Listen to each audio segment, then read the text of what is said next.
Imagine, ನಿಮ್ಮ ಹೆಂಡತಿ ಮಕ್ಕಳನ್ನ ಕರ್ಕೊಂಡು ನೀವೊಂದು ಹೊಸ ಮನೆಗೆ ಹೊಸ ಜೀವನ ಸ್ಟಾರ್ಟ್ ಮಾಡೋಣ ಅಂತ ಹೋಗ್ತೀರಾ. ಬಟ್ ಆ ಹೊಸ ಜೀವನ ಸ್ಟಾರ್ಟ್ ಮಾಡಕ್ ಹೋಗೋ ಜಾಗದಲ್ಲಿ 28 ದಿನ ಇರೋಕ್ಕಾಗ್ದೇನೆ ಓಡೋದ್ರೆ ಹೇಗಿರುತ್ತೆ?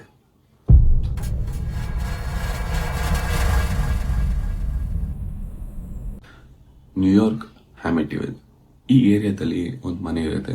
ಆ ಮನೆಯಲ್ಲಿ 7 ಜನ ಇರ್ತಾರೆ. ಆ 7 ಜನದಲ್ಲಿ 3 ಜನ ಗಂಡು ಮಕ್ಕಳು, 2 ಹೆಣ್ಮಕ್ಳು ಮತ್ತೆ ಒಂದು ತಂದೆ ತಾಯಿ. ಅವ್ರದಂತೂ ಆಲ್ಮೋಸ್ಟ್ ನಾರ್ಮಲ್ ಫ್ಯಾಮಿಲಿ. ಆ ಫ್ಯಾಮಿಲಿಲಿ 3 ಜನ ಗಂಡು ಮಕ್ಳು ಯಾರು ಇರ್ತಾರೆ, ಅದರಲ್ಲಿ ಫಸ್ಟ್ನೇ ಒಂದು ಬಂದು ರೋನಿ. ಆ ರೋನಿ ಯಾವ ಥರ ಹುಡುಗ ಅಂತಂದರೆ ಡ್ರಗ್ ಕನ್ಸ್ಯೂಮ್ ಮಾಡೋದು, ಕೆಲ್ಸಕ್ಕೆ ಹೋಗ್ದೇನೆ ಇರೋದು, ಅಡಾಡ್ಕೊಂಡಿರೋದು, ಆ ಥರ ಇರ್ತಾನೆ. ಸೊ ಈ ವಿಷಯಕ್ಕೆ ಅವನಿಗೆ ಮತ್ತು ಅವ್ರ ಅಪ್ಪನಿಗೆ ಯಾವಾಗಲೂ ಜಗಳ ಆಗ್ತಾನೆ ಇರುತ್ತೆ. ಬಟ್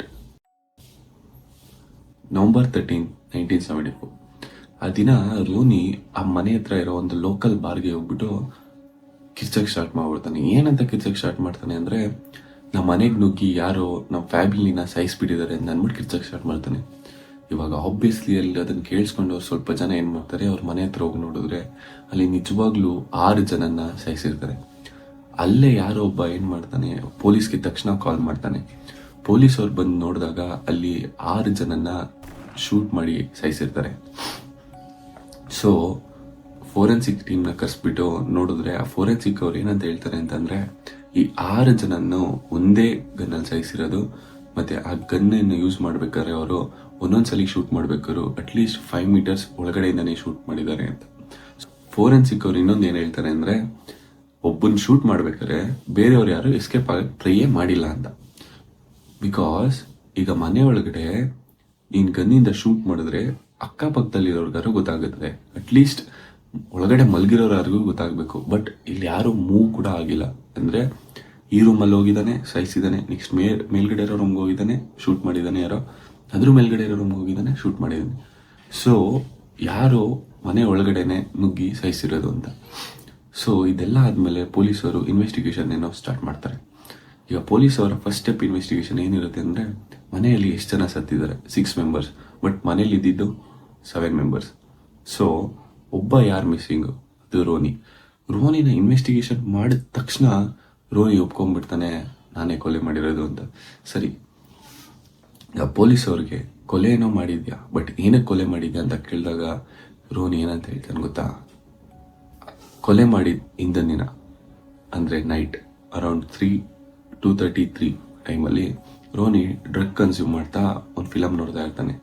ಆ ಮೂವಿ ಮುಗಿಯೋ ಟೈಮಲ್ಲಿ ಕರೆಕ್ಟಾಗಿ ಅವನಿಗೆ ಯಾರ್ದೋ ಮಾತಾಡೋ ಸೌಂಡ್ ಕೇಳಿಸಿ, ಆ ಮಾತಾಡೋ ಸೌಂಡ್ ಕಡೆಗೆ ಹೋಗಿ ಕೇಳಿಸ್ಕೊಂಡಾಗ ಅಲ್ಲಿ ಅವ್ರ ಅಪ್ಪ ಅಮ್ಮ ಮತ್ತು ಇಡೀ ಫ್ಯಾಮಿಲಿ ಸೇರ್ಕೊಂಡು ಇವನ್ನ ಸಾಯಿಸೋದ್ರ ಬಗ್ಗೆ ಮಾತಾಡ್ತಾ ಇರ್ತಾರೆ ಅಂತ ಅವನಿಗೆ ಫೀಲ್ ಆಗಿ ಅವನು ಅದನ್ನು ಕೇಳಿಸ್ಕೊಂಡು ಮತ್ತೆ ಒಂದು ಸೋಫಾ ಮೇಲೆ ಕೂತ್ಕೊಂಡು ಥಿಂಕ್ ಮಾಡ್ತಾ ಇರ್ತಾನೆ.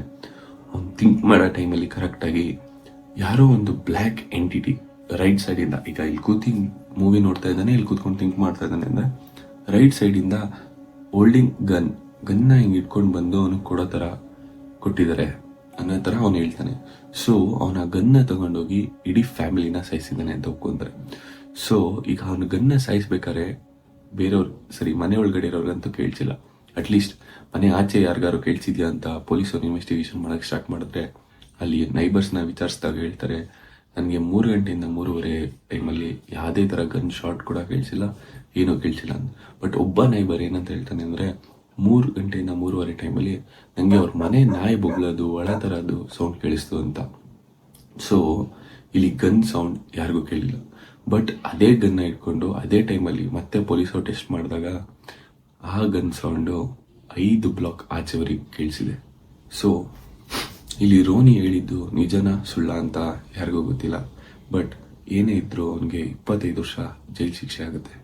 ರೋನಿ ಏನೋ ಜೈಲ್ಗೆ ಹೋಗಾಯಿತು, ಬಟ್ ಆ ಮನೇನ ಮತ್ತೆ ಸೇಲ್ಗಿಡ್ತಾರೆ. ಆ ಸೇಲ್ಗಿಟ್ಟಾಗ ನ್ಯೂಲಿ ವೆಡ್ ಒಂದು ಕಪಲ್ ಬಂದು ಆ ಮನೆ ತಗೊಳುತ್ತೆ. ಆ ಫ್ಯಾಮಿಲಿಲಿ ಗಂಡ, ಹೆಂಡತಿ, ಒಬ್ಬಳು ಮಗಳು ಮತ್ತು ಒಬ್ಬ ಮಗ ಇರ್ತಾನೆ. ಆ ಫ್ಯಾಮಿಲಿ ಬಂದಿದ್ದು ಆ ಮನೆಗೆ ಸ್ವಲ್ಪ ದಿನ, ಲೈಕ್ ಒಂದು ವೀಕಲ್ಲಿ ಯಾವುದೇ ಥರ ಪ್ರಾಬ್ಲಮ್ ಕಾಣಿಸಲ್ಲ. ಬಟ್ ಅವ್ರಿಗೆ ಫಸ್ಟ್ ಪ್ರಾಬ್ಲಮ್ ಏನು ಕಾಣಿಸುತ್ತೆ ಅಂದರೆ, ಅವನ ಹೆಂಡತಿ ಮೇಲ್ಗಡೆ ರೂಮ್ಗೆ ಹೋಗಿ ಚೆಕ್ ಮಾಡಿದಾಗ ಅಲ್ಲಿ ಫ್ಲೈಸ್ ಇರುತ್ತೆ. ಆ ಫ್ಲೈಸ್ನ ಅವಳು ಕಂಟ್ರೋಲ್ ಮಾಡೋಕ್ಕೆ ಅಂತ ಸ್ಪ್ರೇ, ಲೈಕ್ ಏನು ಬರೀ ಆ ಸ್ಪ್ರೇಗಳನ್ನೆಲ್ಲ ಸ್ಪ್ರೇ ಮಾಡಿ ಆ ಫ್ಲೈಸ್ ಕೂಡ ಅವತ್ತಿನ ದಿನಕ್ಕೆ ಸತ್ತೋಗಿರುತ್ತೆ. ಬಟ್ ನಾಳೆ ಮತ್ತೆ ಹೋಗಿ ಅವಳು ನೋಡಿದಾಗ ಆ ಫ್ಲೈಸ್ಗಳು ಮತ್ತೆ ಹಾರಾಡ್ತಾನೆ ಇರುತ್ತೆ. ಸೊ ಅದು ಫಸ್ಟ್ ಪ್ರಾಬ್ಲಮ್. ಅದಾಗಿ ಒಂದು 3 days ಗ್ಯಾಪಲ್ಲಿ ನೆಕ್ಸ್ಟ್ ದಿನ ಅವ್ರ ಗಂಡ ಬಂದು ಅವ್ರ ಮಗಳು ಆಟ ಆಡ್ತಾರೆ ಅದನ್ನ ನೋಡ್ತಾನೆ. ಆ ಗಂಡ ನೋಡ್ಬೇಕಾದ್ರೆ ಅವ್ರ ಮಗಳು ಯಾರ ಜೊತೆನೋ ಮಾತಾಡತ್ತರ, ಯಾವುದೋ ಚಿಕ್ಕ ಹುಡುಗನ ಜೊತೆ ಆಟ ಆಡೋ ಥರ ಫೀಲ್ ಆಗುತ್ತೆ. ಅವನು ಅದನ್ನ ಹೋಗ್ಬಿಟ್ಟು ಅವ್ರ ಮಗಳ ಹತ್ರ ಕೇಳಿದಾಗ ಅವ್ರ ಮಗಳು ಏನಂತ ಹೇಳ್ತಾಳೆ ಅಂದ್ರೆ, ಇದು ನನ್ನ ಫ್ರೆಂಡ್, ಇವನು ಹೆಸರು ಇದು ಅಂತ ಇಂಟ್ರೊಡ್ಯೂಸ್ ಮಾಡಕ್ ಸ್ಟಾರ್ಟ್ ಮಾಡ್ತಾಳೆ. ಇದನ್ನ ನೋಡಿದವ್ರಪ್ಪ ಸ್ವಲ್ಪ ಸಮಥಿಂಗ್ ಇಸ್ ಫಿಶಿ ಅಂತ ಹೇಳ್ಬಿಟ್ಟು ಅವ್ರ ಮಗಳು ರೂಮ್ನೇ ತೆಗೆದು ಬೇರೆ ರೂಮ್ಗೆ ಶಿಫ್ಟ್ ಮಾಡ್ತಾಳೆ. ಅವಾಗ ಲೈಟ್ ಆಗಿ ಅವನ ಮನಸ್ಸಲ್ಲಿ ಒಂದು ಭಯ ಅನ್ನೋದು ಉಟ್ಕೊಂಡಿರುತ್ತೆ. ಬಟ್ ಒನ್ ನೈಟ್ ಗಂಡ ಹೆಂಡತಿ ಮಲಗಿರ್ತಾರೆ. ಆ ಟೈಮಲ್ಲಿ ಫುಡ್ ಸ್ಟೆಪ್ ಸೌಂಡ್ ಕೇಳಿಸುತ್ತೆ. ಆ ಫುಡ್ ಸ್ಟೆಪ್ ಸೌಂಡ್ ಎಷ್ಟು ಜೋರಾಗಿರುತ್ತೆ ಅಂದರೆ ಗಂಡ ಮತ್ತು ಹೆಂಡತಿ ಇಬ್ರಿಗೂ ಒಂದೇ ಟೈಮಲ್ಲಿ ಎಚ್ಚರ ಆಗುತ್ತೆ. ಅವ್ರ ಎಚ್ಚರ ಆಗಿ ಆ ಫುಡ್ ಸ್ಟೆಪ್ ಏನು ಅಂತ ನೋಡಕ್ ಹೋದಾಗ ಅವ್ರು ನೋಡಕ್ ಹೋಗಿ ಟೈಮ್ ಕರೆಕ್ಟಾಗಿ ಅವ್ರ ಮಕ್ಕಳು ಕಿರ್ಚಕ್ ಸ್ಟಾರ್ಟ್ ಮಾಡ್ಬಿಡ್ತಾರೆ. ಕಿರ್ಚಕ್ ಸ್ಟಾರ್ಟ್ ಮಾಡಿದ್ ನೋಡಿ ಅವರಿಬ್ರು ಓಡೋಗಿ ಆ ರೂಮಲ್ಲಿ ನೋಡಿದ್ರೆ ಅಲ್ಲಿ ಅವಳು ಆಟ ಆಡ್ತಿದ್ದ ಆಟ ಸಾಮಾನೆಲ್ಲ ಫ್ಲೋಟ್ ಆಗ್ತಾ ಇರುತ್ತೆ. ಮತ್ತೆ ಕಿಟಕಿಯಿಂದ ಆಚೆ ಯಾರ್ದೋ ರೆಡ್ ಐಸ್ ಇವ್ರ ಕಡೆನೆ ನೋಡೋ ಥರನೇ ಫೀಲ್ ಆಗುತ್ತೆ. ಸೊ ಅವರ ಫೀಲ್ ಆಗಿದ ತಕ್ಷಣ ಆ ಮನೆನೇ ಬಿಟ್ಟು 4 ಜನನು ಎದ್ದು ಬಿದ್ದು ಅಂತ ಓಡೋಗಿ ಆಚೆ ನಿಂತ್ಕೊಂತಾರೆ. ಆಚೆ ನಿಂತ್ಕೊಂಡಾದ್ಮೇಲೆ ಅವರು ಅದ್ರ ನಾಳೆ ಮಾರ್ನಿಂಗ್ ಒಬ್ಬ ಪ್ಯಾರಾನಾರ್ಮಲ್ ಇನ್ವೆಸ್ಟಿಗೇಟರ್ಗೆ ಕಾಲ್ ಮಾಡ್ತಾರೆ. ಆ ಪ್ಯಾರಾನಾರ್ಮಲ್ ಇನ್ವೆಸ್ಟಿಗೇಟರ್ ಏನು ಹೇಳಲ್ಲ, ಜಸ್ಟ್ ಇಷ್ಟು ಹೇಳ್ತಾನೆ, ನಾವು ಅಲ್ಲಿ ಬಂದು ಎಲ್ಲಾನು ಚೆಕ್ ಮಾಡ್ತೀವಿ, ಬಟ್ ಆ ಚೆಕ್ ಮಾಡಿದಾಗ ದೆವ್ವ ಇದೆ ಅಂತ ಏನಾದ್ರು ಗೊತ್ತಾದ್ರೆ ದೆವ್ವ ಇದೆ ಅಂತಾನೆ ಹೇಳ್ತೀವಿ, ದೆವ್ವ ಇಲ್ಲ ಅಂತ ಏನಾದ್ರು ಗೊತ್ತಾದ್ರೆ ದೆವ್ವ ಇಲ್ಲ ಅಂತಾನೆ ಹೇಳ್ತೀವಿ ಅಂತ ಹೇಳ್ತಾರೆ.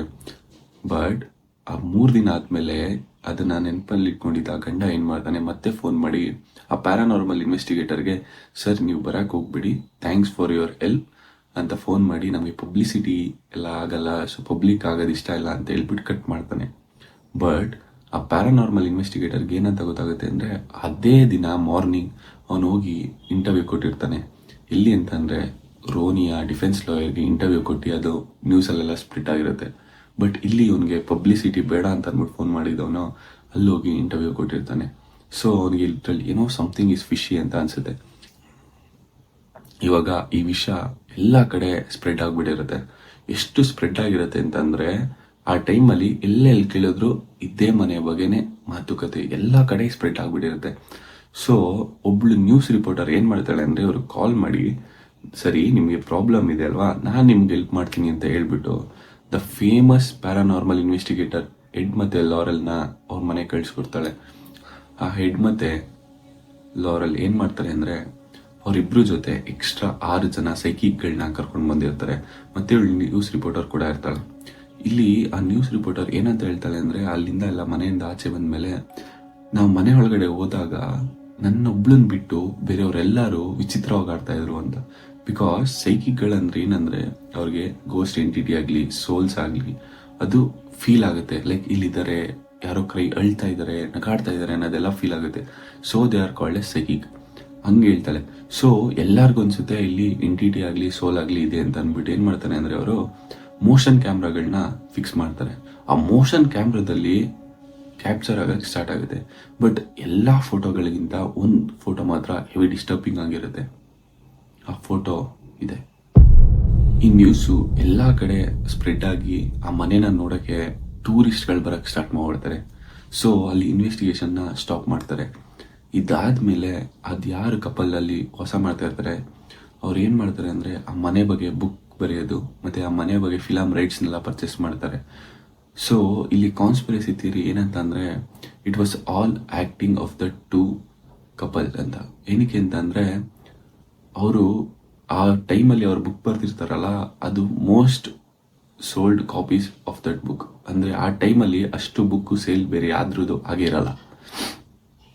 ಸೊ ಇಲ್ಲಿ ಕಾನ್ಸ್ಪಿರಸಿ ಥಿಯರೀಸ್ ಏನಂದ್ರೆ ಅಲ್ಲಿ ದೆವ್ವ 6 ಜನದ ಮರ್ಡರ್ ಆಗಿತ್ತು ಅಂತ ಅಂದ್ಬಿಟ್ಟೆ ಅವ್ರ ಮನೆ ಪರ್ಚೇಸ್ ಮಾಡಿ ಅಲ್ಲಿ ದೆವ್ವ ಇದೆ ಅಂತ ನಂಬಿಸಿ ಆ ಮನೇನ ಯೂಸ್ ಮಾಡ್ಕೊಂಡ್ರು ಅನ್ನೋದು ಕಾನ್ಸ್ಪಿರಸಿ ಥಿಯರೀಸ್. ಬಟ್ ಇದುವರೆಗೂ ಗೊತ್ತಿಲ್ಲ ಅಲ್ಲಿ ದೆವ್ವ ಇತ್ತಾ ಇಲ್ಲ ಅಂತ. It's just a belief. So ಇದೇ ಇವತ್ತಿನ ವಿಡಿಯೋ, ದ ಅಮೇಟಿವಿಲ್ ಹಾರರ್.